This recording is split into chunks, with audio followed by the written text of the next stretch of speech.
এইরকম এক পিস কি কারো ঘরে আছে? একটু দেখেন, ভালো করে একটু দেখেন। এই যে আমার গুছাইনা গাছাইনা সোফা সব কিছু আউলাইয়া জাউলাইয়া কি যে করতেছে, হ্যাঁ, বলার বাইরে। আমি মাগরিবের নামাজ পড়া আমি এটা বুঝাইছি, আবার এই যে এটা আবার ফালাইছে। হ্যাঁ, দেখেন গাইজ, দেখেন, এই দেখেন এখন ওইটা ফালাইতে, ওইটাও ফালাইব মনে হয়, নাকি বাইরে যাইতেছে জানলা দিয়া।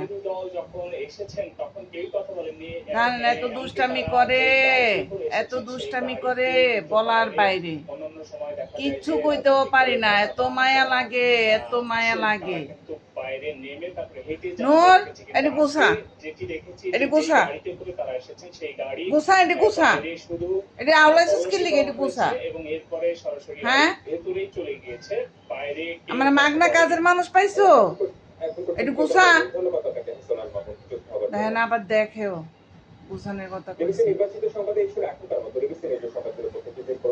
অনরে ধইরা ঠাইসে ধইরা তারপরে এটি হন গুছানোর দরকার না কন্ত বন্ধুরা। হ্যাঁ, এই দেখেন, দেখেন কি করে, বিশ্বাস করবেন না। অর্ধেক ঘরের জিনিসপত্র একেবারে, যদি ভিডিও করতাম তাহলে সারা জিন্দগি পার হয়ে যেত, ওই যে খালি ওর ভিডিও করতে করতে। এইগুলা যেমন আওলায়